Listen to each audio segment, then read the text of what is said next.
আমার পরীক্ষা শেষ হওয়ার পর বিচারক মণ্ডলী নিজেদের দিকে দেখি একে অপরের দিকে তাকাচ্ছে, কি করা যায় কি করা যায় কি করা যায়। তারপর দেখলাম না, ওনারা আমাকে ডাক দিল যে তুমি আসো। তারপর আসলে আমি বুঝতে পারছিলাম না যে কিছু খুশি আছে না, যে যে খুশিগুলো হয়তো শব্দ অথবা অন্য কোনো মানে শারীরিক ভঙ্গিতেও প্রকাশ করা সম্ভব নয়, ব্যাপারগুলো ঠিক তেমন। দীপ্ত স্টার হান্ট, এই নামটার মধ্যেই তো এই প্রতিযোগিতার উদ্দেশ্য বা এই আয়োজনটার উদ্দেশ্য বলা আছে।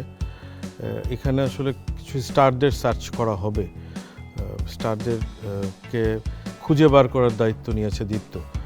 এবং বাংলাদেশের প্রত্যন্ত অঞ্চলে যেই প্রতিভারা রয়েছেন, যাদের মধ্যে স্টার এলিমেন্ট আছে, তাদেরকে দীপ্ত টেলিভিশন পিক করবে এখানকার টেলিভিশন, ওটিটি এবং ফিল্মের জন্য।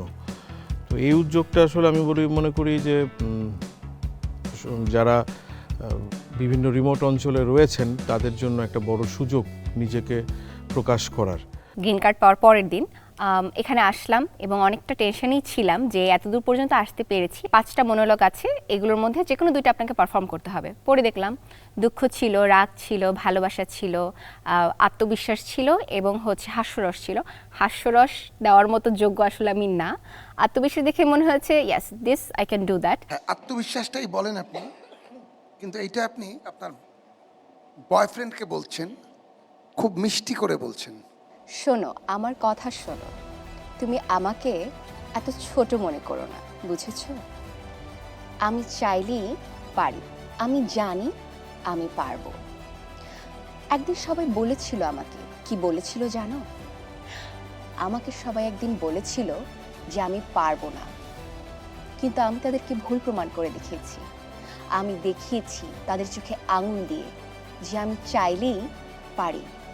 আমি চাইলেই একটা পাহাড়কে পাড়ি দিতে পারি, আমি চাইলেই 100 সমুদ্রকে পাড়ি দিতে পারি। আপনি একটু নরমালি কথা বলেন তো, এই স্টাইলটা আমরা দেখলাম। বুঝতে করে আসছে তো এটা নরমালি পারবে না করতে। কেন আপনি চান্স পাবেন এটা ওনাকে আত্মবিশ্বাসের সঙ্গে বলেন। আপনি ফার্স্ট হবেন এটা বলেন। আমি দীপ্ত স্টার হান্টের স্টার হওয়ার যোগ্য, তার কারণ এটা আমার বিশ্বাস আমার প্রতি যে একজন স্টার হতে গেলে একটা মানুষের মধ্যে যে যে গুণাবলী থাকা প্রয়োজন সেটা আমার মধ্যে আছে। তবে হ্যাঁ, সব কিছুই তো আসলে আত্মবিশ্বাস দিয়ে হয় না। আমার বিশ্বাস আমার কাছে, কিন্তু সৃষ্টিকর্তা আছে। আপনি কি নরমালি এভাবেই কথা বলেন? না না, আমি কিন্তু বলেছি যে নরমালি আমার সাথে কথা বলেন, Okay. একদম আপনি কথা বলেন, কোনো ঠিক আছে। অভিনয় শিল্পী নয় বা Alright. অভিনেত্রী নয়, আপনি কথা বলেন। আমার বিশ্বাস আমি স্টার হান্ড্রেড স্টার হতে পারবো। স্টার হতে পারবো তার কারণ এটা যে আমি বিশ্বাস করি একজন স্টার হওয়ার জন্য যা যা গুণাবলীর প্রয়োজন সেটা আমার মধ্যে আছে। এটা আমার বিশ্বাস আমার প্রতি। আপনি আর কি কি পারেন? আপনার মানে যোগ্যতা কি আছে? আপনি নাচ, গান, কৌতুক অভিনয়, মূকাভিনয় কি পারেন? মানে আনকমন কি পারেন? আবৃত্তি পারি। পরের জন্মে বয়স যখন 16ই সঠিক, আমরা তখন প্রেমে পড়ব। মনে থাকবে